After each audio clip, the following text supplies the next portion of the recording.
Close your eyes for a moment. Picture your desire not as a far-off wish, but as the present reality. Feel it. Touch it in your imagination. Smell the air of the life you long for. Walk in the home you dreamed of. Hear the laughter of your love beside you. Let it be real now. This is not pretending. This is becoming. You were never meant to beg life for blessings. You were born with the power to shape it. The world you see is not created by effort or will alone. It is born from the silent assumptions you carry in the stillness of your mind. What you accept as true within yourself becomes the structure of your outer world. Act as if it's already yours, and the world will bend to match your inner claim. The secret is not in waiting for the change. It is in being the change. When you wake up each morning, don't rise as the one who is still waiting, still hoping. Rise as the one who already is. Walk as the man who already owns the business. Smile as the woman who is already deeply loved. Speak as the one who knows the outcome is already secured. This is the law. Whatever you assume to be true with feeling must become your experience. Your senses may scream, but it's not here yet. Let them scream. They are merely echoes of past assumptions.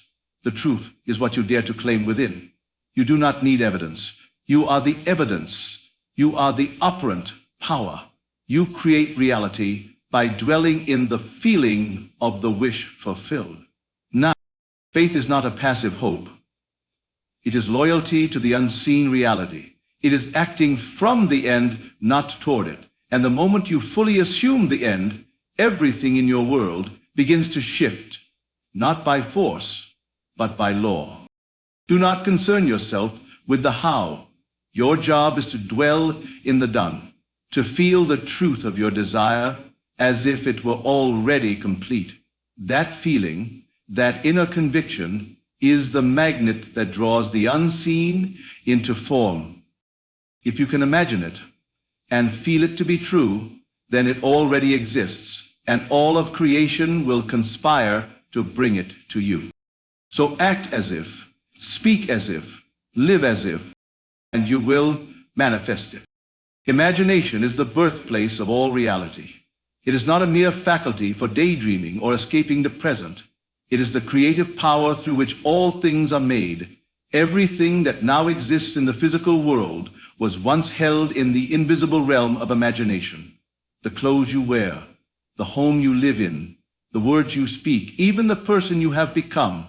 Each of these began as a silent thought, a whispered image in the mind. Before it took form, it was first seen and felt within. Imagination is not bound by time or limitation. It does not ask for permission from the senses, nor does it wait for circumstances to align. It sees beyond what is and calls into being what could be. In its presence, logic bows, and the impossible becomes the inevitable. When you imagine with feeling, you are no longer a passive observer of life. You are the architect of your experience. You are not limited to replaying old memories or reacting to the visible. You are free to create, to select, to assume a new state of being and dwell in it as if it were already so. To imagine is to participate in the act of creation. You are forming substance from the formless. You are not hoping, you are claiming. You are not asking, you are declaring. The moment you dare to feel the reality of your desire, even in the silence of your mind, you begin to move the unseen forces of life. Invisible bridges are built. People are moved. Opportunities rearrange themselves. What once seemed out of reach begins to reach for you.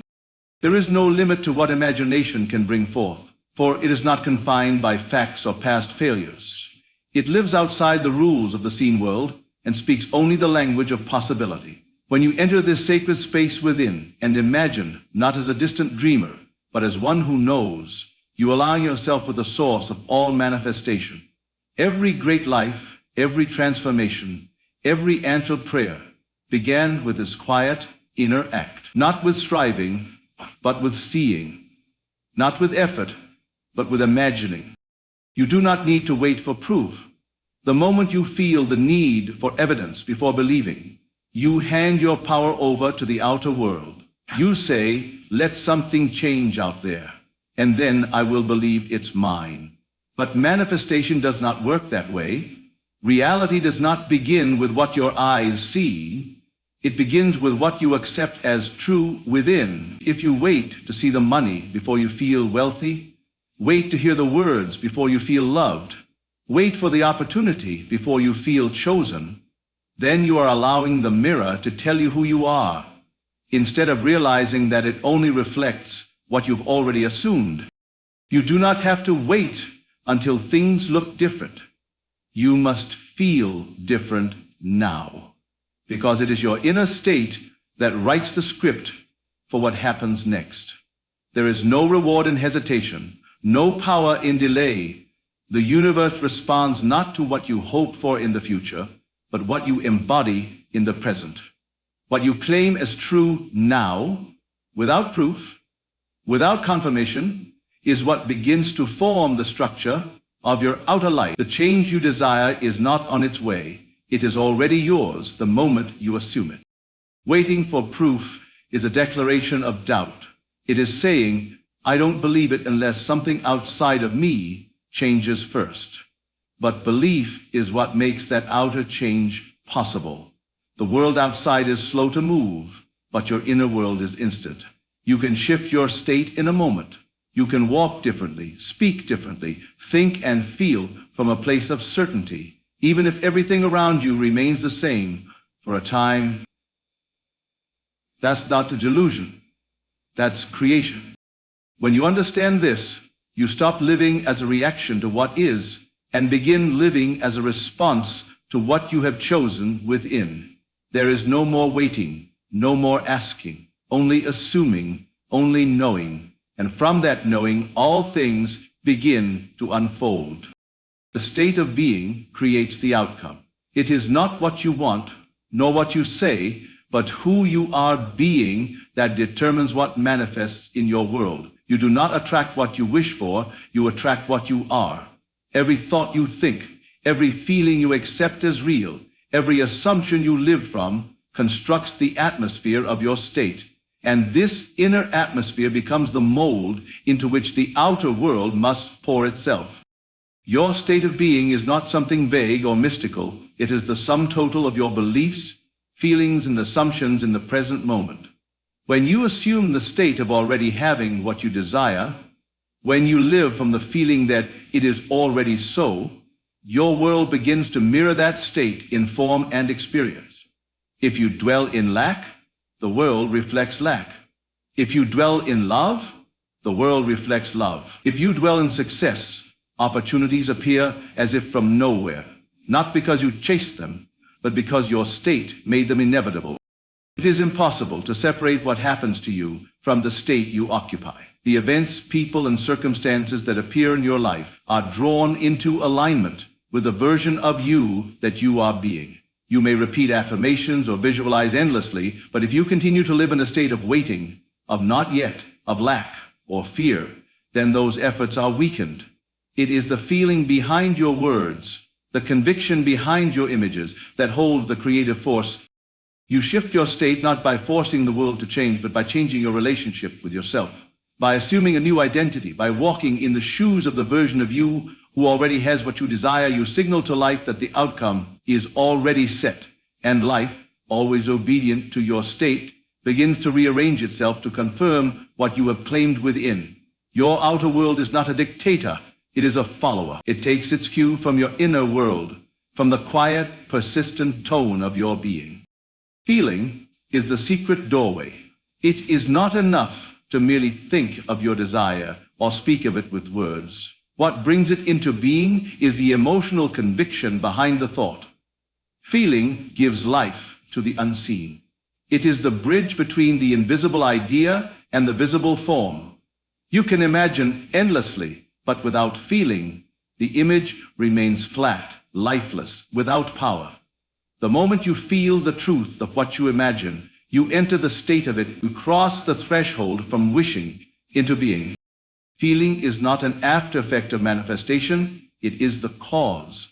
The world does not make you feel successful. Feeling successful makes the world conform to that image.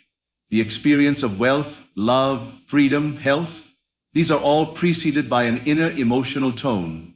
When you feel yourself to be the one who already possesses the desire, even if nothing yet shows it, you set into motion the forces that bring it to life. You do not need to force the feeling or fabricate emotion. You simply need to relax into the naturalness of it, to feel the reality of what you want as though it were already yours. That feeling, however faint at first, is the seed. It doesn't matter if the senses deny it. The feeling is the truth you must hold. It is the vibration you must inhabit.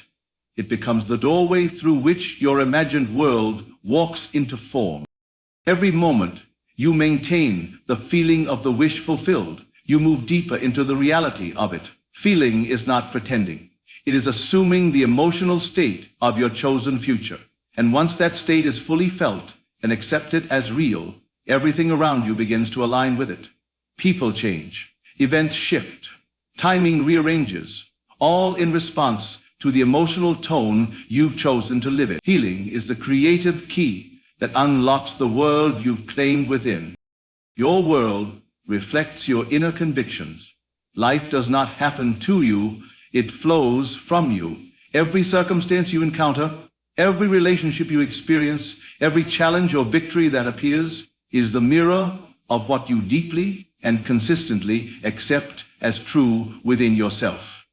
The outer world, though it seems so solid and independent, is nothing more than the projection of your inner assumptions. It faithfully echoes your beliefs, not just the ones you speak out loud, but the ones you live from in silence. You may not always be aware of the convictions you carry, but you can always see their reflection. Look around you, not to judge or despair, but to understand where you've been placing your focus. The people who surround you, the conditions you walk through, are shaped by the states you most often occupied. If you believe, deep down, that love is fleeting, that money is hard to come by, that success belongs to others, then your world will reflect those quiet certainties back to you without fail. There is no hiding from this law. You may say one thing with your mouth, but your life will always reveal what you truly accept.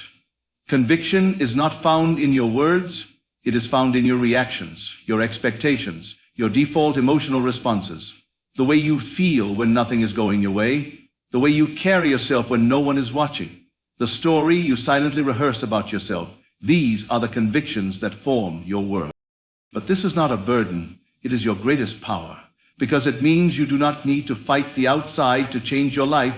You do not need to beg, to chase, to force anything.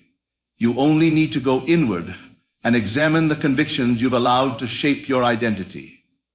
And from that inner altar, you can choose again. You can assume a new truth, claim a new belief, and live from that place long enough for the world to mirror it back. The outer world bends not to your effort, but to your inner certainty. Faith is fidelity to the unseen. It is loyalty to what the senses cannot yet verify, a quiet allegiance to the invisible reality you have chosen within. It does not wait for evidence, nor does it require validation. True faith holds fast to the end, even when the beginning appears empty. It walks with confidence through a world that seems unchanged, because it knows that the change has already occurred where it matters most, in consciousness. Faith is not blind. It sees clearly what others cannot. It sees with the inner eye, the eye of imagination, the eye that knows creation begins within. To have faith is to commit yourself fully to what you have imagined, to stand in the assumption of the fulfilled desire and refuse to move from it, no matter what appearances may suggest. It is the unwavering acceptance that what is felt inwardly is more real than what is seen outwardly. Faith is the substance of things hoped for, but it is not hope. Hope waits, faith claims. Hope looks to the future. Faith lives in the present assumption. When you have faith, you are not waiting for something to happen. You are living as if it already has. You are no longer seeking signs, because your inner conviction is the only sign you need. You no longer beg for change, because you know that the change has already occurred within, and the outer must follow. This kind of faith does not flicker with doubt or collapse under delay. It remains steady, grounded in the unseen truth, sustained by the feeling that it is already done. Even when all around you seems to deny it, faith holds its ground. Even when nothing yet shows, faith celebrates. For it knows that reality is not created by what is visible, but by what is faithfully assumed to be true in the unseen. The world responds, not to what is deserved or wished for, but to what is accepted in faith as already real. Living, in the end, rewrites your reality. It is the act of assuming now the feeling and identity of the version of you who already has what they once desired. You no longer think of the goal as something distant or delayed. You bring it into the present by identifying with it completely. You do not strive for it, chase it, or hope for it. You dwell in it. You live from it. You think, speak, and feel as though the outcome were already accomplished, already done. To live in the end is to let go of waiting. It is to abandon the mindset of becoming and instead embrace the state of being. When you live in the end, your thoughts reflect fulfillment, your emotions reflect completion, and your actions arise naturally from the certainty that it is already yours. There is no effort in this state, only alignment. You are no longer trying to make something happen. You are being the one for whom it already has. Living in the end requires inner discipline. The world may contradict you. Circumstances may appear unchanged, but you no longer take direction from appearances. You no longer negotiate with delay or doubt. You walk through the current moment as the version of yourself who knows the desire is realized. This inner knowing bends reality. It calls into form what once existed only in imagination. People respond to you differently. Doors open, events unfold in ways you could not have planned, all because you chose to occupy a new identity and live from it fully. This is not pretending or fantasy. It is embodiment. It is stepping into the reality of the fulfilled desire and wearing it like skin. And as you persist in that state, the outer world begins to conform, not through force, but through law. The law always reflects the state you inhabit. When you live in the end, you are not asking for change. You are declaring that it has already occurred. And reality must shift to reflect that declaration. The law does not fail. It is constant, unwavering, impartial. It works in silence and certainty, responding not to your moments of desire, but to your sustained assumptions, to the state you consistently occupy within yourself. It does not judge or question, it simply reflects. Just as the mirror shows back the face you present to it, the law shows you the world you believe in and feel to be true. It is always working, always creating, always arranging the visible from the invisible substance of your inner world. When you understand this, you stop asking whether it will happen and instead ask, what am I assuming? What am I feeling? What am I being? Because that is what is being formed. There is no exception to this. The law does not respond to effort, to desperation, or to how much you want something. It responds to who you are being right now. And if your being contradicts your desire, the law will obey your state, not your wish. Doubt may rise, time may pass, appearances may shift, but the law remains true. It does not waver in its response. If you plant a seed and water it faithfully, it must grow. So it is with the seed of assumption. Once it is accepted as true and lived from, it must take root in your reality.